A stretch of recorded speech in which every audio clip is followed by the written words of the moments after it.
Dear students, अब हम discuss करेंगे क्रॉप प्रोडक्शन मैनेजमेंट के बारे में।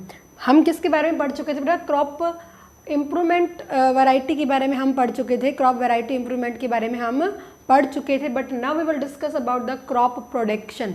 हमने वैरायटी तो बहुत अच्छी बना ली, लेकिन अब हमें किसके ऊपर फोकस करना है, उसके हम प्रोडक्शन कैसे बढ़ाएंगे। तो अगर हम बात करेंगे, हमारे इंडिया के अंदर 70% जो पॉपुलेशन है वो किसके ऊपर डिपेंड करती है? Depends upon agriculture.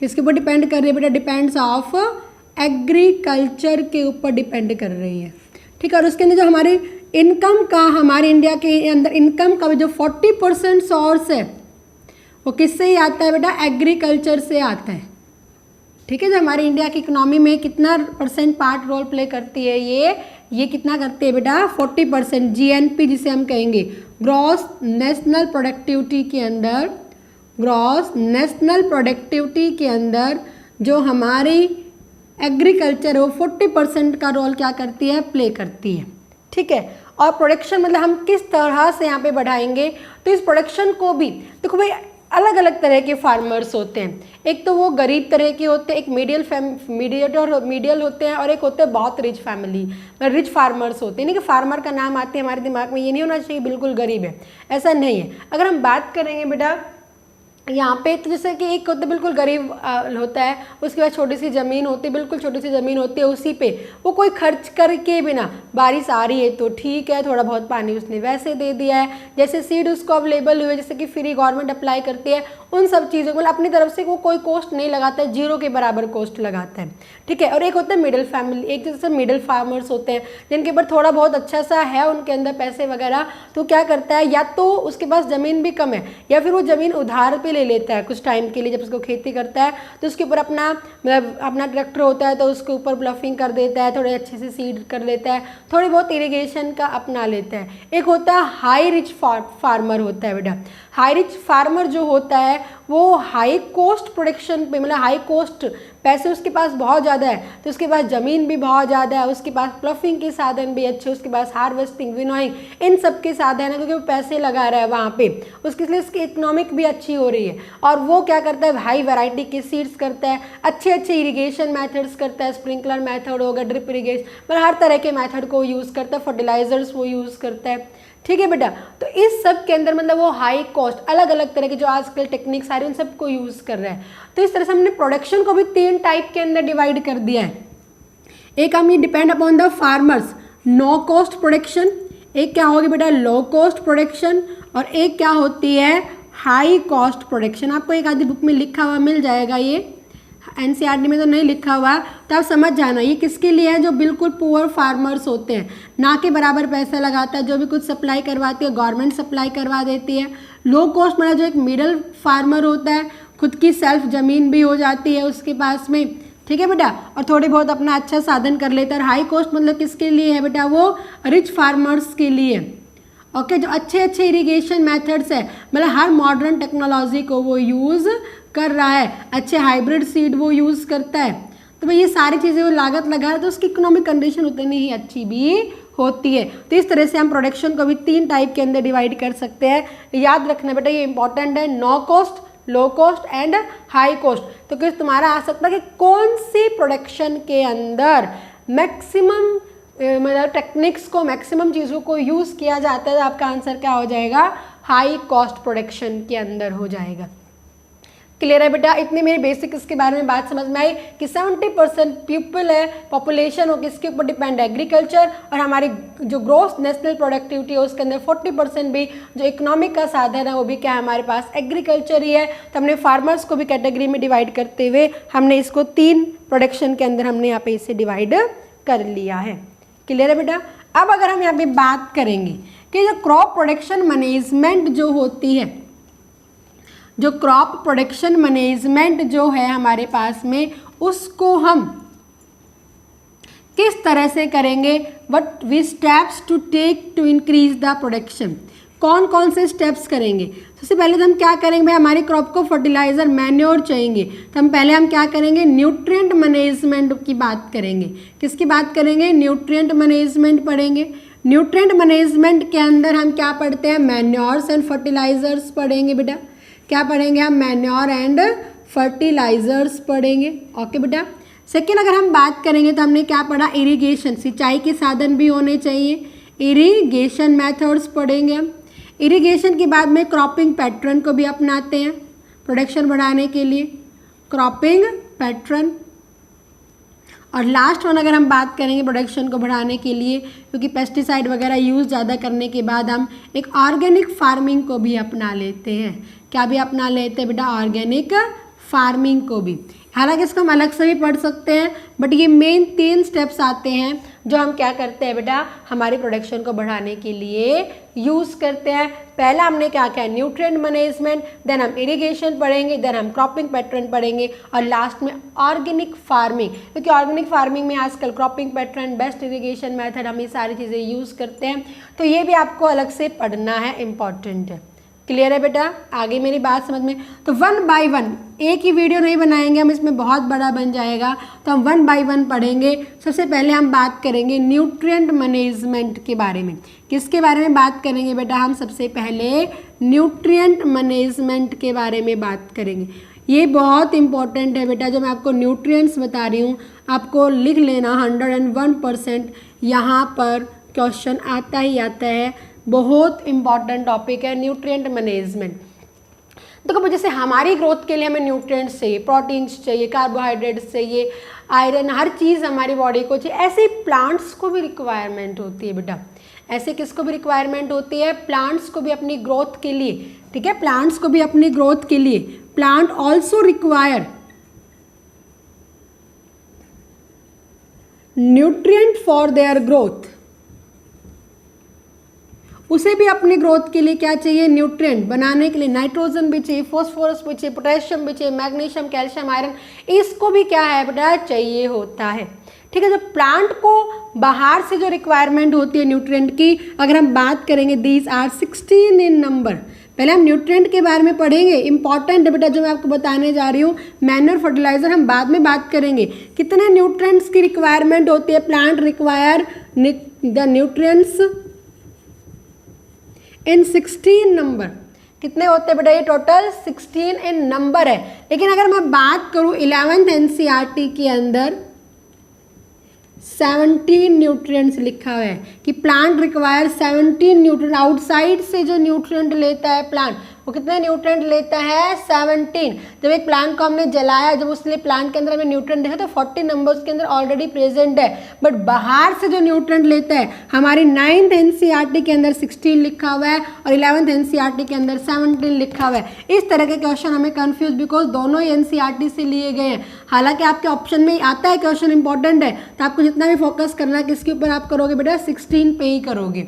ओके, कहीं आपको पढ़ने में मिल जाएगा 1-2 बुक के अंदर भी 11th एनसीईआरटी में ही दिया है 17 इंपॉर्टेंट है, तो ये भी याद रख लेना। 17 मैं आपको बता दूंगी, लेकिन जनरल आपको कितने याद रखने हैं, 16 न्यूट्रिएंट्स याद रखने हैं। तो प्लांट को अपनी ग्रोथ के लिए कितने न्यूट्रिएंट्स की रिक्वायरमेंट होती है बेटा, 16 न्यूट्रिएंट्स की रिक्वायरमेंट होती है। ठीक है, 16 न्यूट्रिएंट्स की रिक्वायरमेंट होती है, जिसमें कार्बन है, ऑक्सीजन है, उसको वो कहाँ से लेता है, एयर से लेता है। ठीक है, कहाँ से लेगा, एयर से लेगा। और हाइड्रोजन को कहाँ से लेता है, वाटर से लेता है। ऑक्सीजन को भी वाटर से ले लेता है। तो 3 न्यूट्रिएंट तो ये हो गए, 1, 2 एंड 3। ये एक ही है बेटा, शॉर्ट्स अलग अलग हो सकते हैं। एनसीईआरटी का जो चार्ट बना रखा है मैं आपको बना के बताऊंगी। 3 न्यूट्रिएंट, जिनमें से 2, एक तो कार्बन को कहाँ से ले रहा है, एयर से, हाइड्रोजन को कहाँ से लेगा, वाटर से, एंड ऑक्सीजन को कहाँ से लेता है, यार वाटर बहुत दोनों जगह से वो ले लेता है, लेकिन नॉर्मली कहाँ से लेगा, एयर से लेगा। आगे बात में बाकी के जो 13 होते हैं, ध्यान देना बेटा, नाइट्रोजन, फॉस्फोरस, पोटेशियम,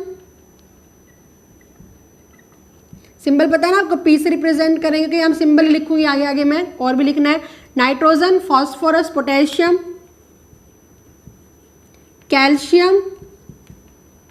याद करना बेटा, यहां से क्वेश्चन आता है तुम्हारे में, बताऊंगी कैसे आएगा। मैग्नीशियम, सल्फर,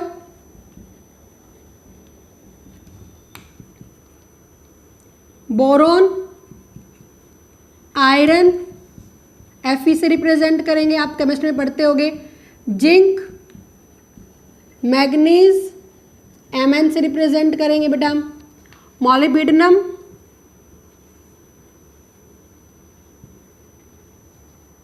क्या हो गया हमारे पास यहाँ पे, मॉलिब्डेनम क्लोरीन Cl। देखो कितने हो गए हमारे पास, 1 2 3 4 5 6 7 8 9 10 11 12 13 14 15, हमने क्या कहा बेटा, 16 हमने बात की है। एक हमारे पास क्या रह गया, boron, iron, zinc, manganese, molybdenum, chlorine. एक हमारे पास में रह जाता है, अगर हम बात करेंगे कॉपर, क्या रह गया बेटा हमारे पास में, कॉपर और हो गया। तो ये 16 अगर हम बात करेंगे, these 16 nutrients are from NCERT of 9th class. Okay बेटा। और अगर हम बात करेंगे तो 17 अगर हम बात करेंगे तो वो क्या हो जाएगा, निकल हो जाएगा। वो क्या हो जाएगा, निकल, जो किसके अंदर दिया गया है, 11th एनसीईआरटी के अंदर दिया गया है। ठीक है बेटा, इतना थोड़ा याद करना, आराम से याद हो जाएगा। Nitrogen, phosphorus, potassium, calcium, magnesium, sulphur, boron, iron, zinc, manganese, molybdenum, chlorine, ठीक है, कॉपर और निकल आ भी सकता है ये। तो ये सारे के सारे कहाँ से लेता है, प्लांट सॉइल से लेता है। आपका सोर्स भी पूछ सकते हैं। हमारा एनसीईआरटी बुक के अंदर यही फ्लो चार्ट दिया हुआ है। देखो मैं दोबारा से अगर बात करूँ, बनाती हूँ दोबारा से भी, तो बेटा ध्यान देना आपका किस तरह से लिखा हुआ है एनसीईआरटी बुक के अंदर। एक तरफ तो आपको क्या लिखा हुआ है, सोर्स लिखा हुआ है कि कहाँ से ऑब्टेन करेंगे, और एक आपके पास क्या लिखे हुए हैं, न्यूट्रिएंट्स लिखे हुए हैं। सबसे पहले अगर हम बात करेंगे सोर्स में एयर से, तो कार्बन और ऑक्सीजन, ठीक है। फिर हम अगर बात करेंगे वाटर से, तो मेन क्या ले रहा है, हाइड्रोजन एंड ऑक्सीजन ही ले रहा है। ये एक ही हो गया भाई, न्यूट्रिएंट तो एक ही है। फिर बाकी कहाँ से लेगा, सॉइल से। अब मैं आपको लिखवा रही, सबसे पहले मैंने आपको क्या बताया, नाइट्रोजन। अब मैं ये नाम नहीं लिखूंगी, nitrogen, phosphorus, potassium, calcium, magnesium, ठीक है। Nitrogen, phosphorus, calcium, magnesium, phosphorus हो गया, और हमने क्या कहा, सल्फर। ठीक है बेटा, इस तरह से ये मैंने एक लाइन में लिखा है। उसके बाद अगर हम बात करेंगे तो आयरन, जिंक, कॉपर, ये Mn से मैग्नीज हो गए, मॉलिब्डेनम हो गए, बोरोन हो गए, ठीक है बेटा। कितने हो गए, 9 10 11 12 13 14 15। और यहाँ पे क्या रहेगा हमारे पास, iron, zinc, copper, molybdenum, manganese, boron हो गया। क्या रहेगा हमारे पास, कॉपर भी हो गया हमारे पास में, आयरन, जिंक, अभी मैंने लिखे थे ना सारे के सारे। क्या हो जाएगा बेटा हमारे पास में, हाँ क्लोरीन, क्या हो जाएगा, क्लोरीन, और एक क्या रह जाएगा, निकल रह जाएगा। ठीक है, ये सारे कहाँ से लेगा, वो सॉइल से लेगा। कहाँ से लेगा, वो सॉइल से लेगा। इस तरह से हमारा एक फ्लो चार्ट बनाया हुआ है। आगे बात समझ में। अब अगर हम बात करेंगे, टोटल मैंने 17 लिखे, अगर हम 16 भी बात करते हैं यहाँ पे, तो यहाँ पर एक मेज नाम के साइंटिस्ट ने, किसने बेटा, मेज नाम के साइंटिस्ट ने इन न्यूट्रिएंट्स को 2 टाइप्स के अंदर डिवाइड कर दिया गया है। कितने टाइप्स के अंदर डिवाइड कर दिया गया है, 2 टाइप्स के अंदर। तुमसे क्वेश्चन यहाँ से पूछते हैं, एक हम क्या कहेंगे, मैक्रो न्यूट्रिएंट्स, और एक को हम क्या कहेंगे, माइक्रो न्यूट्रिएंट्स कहेंगे। क्या कहेंगे बेटा, हम माइक्रो न्यूट्रिएंट। मैक्रो मतलब लार्ज, माइक्रो का मतलब क्या हो गया, स्मॉल। यहाँ साइज से लेना देना नहीं है। मैक्रो का मतलब क्या होता है, these are the nutrients which are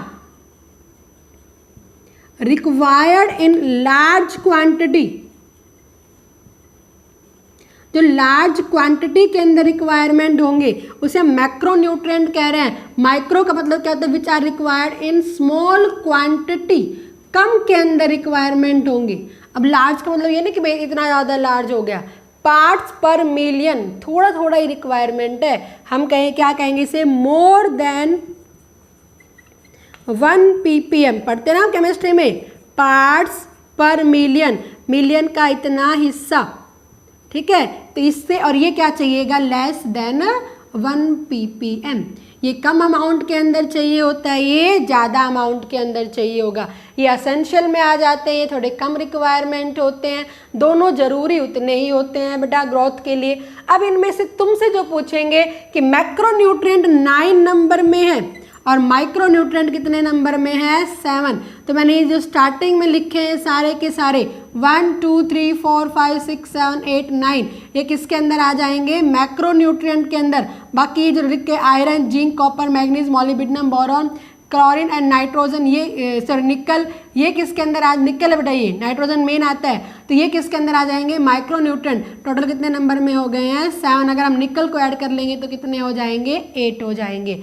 तुमसे क्वेश्चन इसीलिए आपको ये नहीं कि आपने याद कर लिया इस तरह से, क्वेश्चन तुमसे क्या पूछेंगे, which one is micro nutrient, ये 4 दे देंगे, 4 मैक्रो दे देंगे और 1 माइक्रो दे देंगे। तो आपको एक चीज़ सारी याद रखना बेटा, याद हो जाती है, कोई चीज़ को रटना नहीं है, 100% याद हो जाएगी। दोबारा से देखो, हमने क्या कहा, मेज ने 1915 के अंदर डिवाइड किया था बेटा इनको, अकॉर्डिंग टू क्वांटिटी के अकॉर्डिंग कितने के अंदर डिवाइड किया है बेटा, मेज ने, मेज इन 1915 divide these nutrients in 2 category. कितनी कैटेगरी के अंदर डिवाइड कर दिया है, 2 कैटेगरी के अंदर। एक हम क्या कह रहे हैं, मैक्रो न्यूट्रिएंट्स कह रहे हैं, और एक हम क्या कह रहे हैं, माइक्रो न्यूट्रिएंट्स कह रहे हैं। मैक्रो का मतलब क्या होता है, which are required in large quantity, in difference भी हो जाएगा, इन लार्ज क्वांटिटी। लार्ज का मतलब क्या हो जाएगा बेटा, more than 1 parts per million, ठीक है, ड्राइवेट से होता है। ये हम क्या कहेंगे, which are required in less quantity, जो लेस क्वांटिटी में, लेस क्वांटिटी मतलब क्या हो जाएगा, less than 1 parts per million. Okay बेटा, ये कहाँ से, ये कितने नंबर में हो गए, 9। एनसीईआरटी चल रहे हैं हम, ये कितने नंबर में हो गए, 7, क्योंकि 9 के अंदर carbon, hydrogen, oxygen, nitrogen, phosphorus, potassium, calcium, magnesium and sulphur. 1 2 3 4 5 6 7 8 9, इन 3 को तो एयर से और वाटर से लिया, और बाकी को कहाँ से ले रहा है, वो सॉइल से ले रहा है, ठीक है, ये भी याद रखना है सारे। इसमें सारे के सारे ही कहाँ से लेगा, सॉइल। यहाँ से सोर्स क्या हो गया, एयर भी हो गया, वाटर भी हो गया, और क्या हो गया बेटा, सॉइल, ठीक है। मैक्रो न्यूट्रिएंट के तीनों सोर्स हो गए, बट ये कहाँ से लेगा, ओनली एंड ओनली सॉइल से। आयरन, जिंक, कॉपर, मॉलिब्डेनम, ठीक है, मैग्नीज हो गया, क्लोरीन हो गया, और क्या रह गया हमारे पास, एक आधे फिर से भूल जाते हैं हम, आयरन, जिंक, कॉपर, 1 2 3 4 5 6, एक बोरॉन, क्या हो गया बेटा हमारे पास में, बोरॉन। क्लियर है बेटा, तो आपको याद रखना है, क्वेश्चन पूछेंगे which one is the macro nutrient, which one is the micro nutrient, तो आपको सारी चीज़ें अच्छे से याद रखनी है।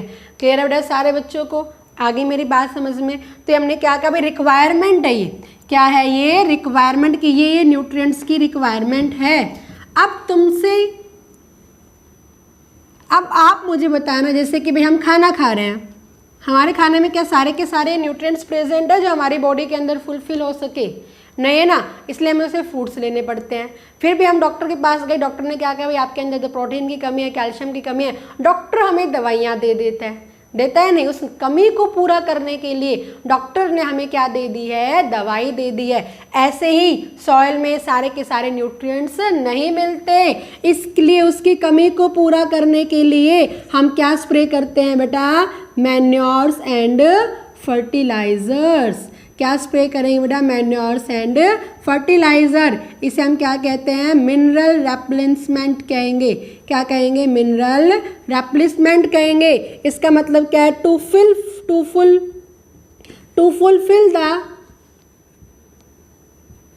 Nutrients in soil for plant we use manures and fertilisers. Same supplement हो गए बेटा, ये न्यूट्रिएंट्स के सप्लीमेंट हो गए, क्योंकि हमारी सॉइल के अंदर ये हर चीज़ नहीं है, हर न्यूट्रिएंट प्रेजेंट नहीं है, और ये हर न्यूट्रिएंट उतने ही जरूरी है। माइक्रो का ये मत समझ लेना कि जरूरी नहीं है, micro is also an important, but उसको लेस नंबर चाहिए। Micro is also important, but क्या है, उसको लेस क्वांटिटी के अंदर चाहिए, बस ये डिफरेंस है।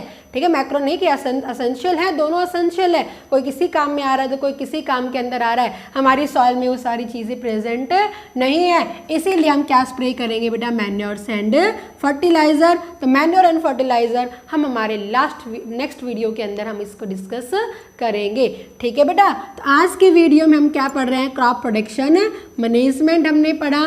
इसके अंदर हमने किसके बारे में डिस्कस किया है कि 70% पॉपुलेशन किसके ऊपर डिपेंड है, एग्रीकल्चर, और हमारे इकोनॉमिक का जो 40% साधन है वो भी क्या है बेटा, एग्रीकल्चर है। हमने इसको 3 टाइप में बताया, एक नो कॉस्ट प्रोडक्शन, एक हमने लो कॉस्ट प्रोडक्शन पढ़ा, और एक हमने क्या पढ़ा बेटा, हाई कॉस्ट प्रोडक्शन पढ़ा। ठीक है, फिर हमने क्या बात की है यहाँ पे कि हम प्रोडक्शन को कैसे बढ़ाएंगे, न्यूट्रिएंट मैनेजमेंट से। किससे बढ़ाएंगे बेटा, हम न्यूट्रिएंट मैनेजमेंट से, इरिगेशन से बढ़ाएंगे, और हम क्रॉपिंग पैटर्न का यूज़ करेंगे। फिर हमने बात की न्यूट्रिएंट कि जो प्लांट को एसेंशियल न्यूट्रिएंट चाहिए वो कितने चाहिए होंगे, 16 चाहिए होंगे। ठीक है, और मेज ने, कौन से साइंटिस्ट ने, मेज ने कितने के अंदर डिवाइड कर दिया उनको, 2 टाइप्स के अंदर। जो लार्ज क्वांटिटी के अंदर चाहिएंगे उन्हें हम क्या कह देंगे, मैक्रो न्यूट्रिएंट्स, और जो कम क्वांटिटी के अंदर चाहिएंगे उन्हें हम क्या कह देंगे, माइक्रो न्यूट्रिएंट्स कह देंगे। ये हमें कहाँ से मिलते हैं, एयर से भी मिलते हैं, वाटर से भी मिलते हैं, और सॉइल से भी मिलेंगे। ये हमें मेनली कहाँ से मिल रहे हैं, सॉइल से। ये 9 नंबर में, ये कितने नंबर में हो गए, 7 नंबर में। दोबारा से याद कर लो, carbon, hydrogen, oxygen, NPK, nitrogen, phosphorus, potassium, calcium, magnesium and sulphur. और इसके अंदर अगर हम बात करेंगे आयरन, बोरोन, ठीक है, जिंक, देन हमने क्या कहा, मॉलिब्डेनम, देन हमने क्या कहा, मैग्नीज का, Mn का, मैग्नीज का। उसके बाद हमने क्या पढ़ा बेटा, क्लोरीन पढ़ा। 1 2 3 4 5 6। ठीक है, एक हमारा क्या रहेगा, आयरन, बोरॉन, जिंक, ये कॉपर रहेगा। ठीक है बेटा, क्या रहेगा हमारे पास में, ये माइक्रो न्यूट्रिएंट। याद रखना बेटा, याद हो जाएंगे। यहाँ पे एक आदि कभी कभी स्लिप हो जाता है मुझसे, कभी कुछ भूल जाऊँ कभी, बट ये हमेशा ध्यान देना। ठीक है, एक चीज़ अच्छे से याद कर लेना, ये याद कर लिया तो अपने आप जो भी रह जाएगा वो माइक्रो न्यूट्रिएंट्स के अंदर आ जाता है। ओके बेटा, क्लियर है सारे बच्चों को। ये न्यूट्रिएंट सॉइल में प्रॉपर अमाउंट में प्रेजेंट नहीं है, इसलिए हम क्या करते हैं, मिनरल रिप्लेसमेंट करेंगे, इसकी कमी को पूरा करेंगे। और कमी को पूरा करने के लिए हम क्या डालते हैं, मैन्योर्स एंड फर्टिलाइजर्स। आपने मैन्योर एंड फर्टिलाइजर्स को पढ़ रखा है अच्छे से, पर हमें थोड़ा और अच्छे से पढ़ना है यहाँ पे। ठीक है बेटा, ओके बाय।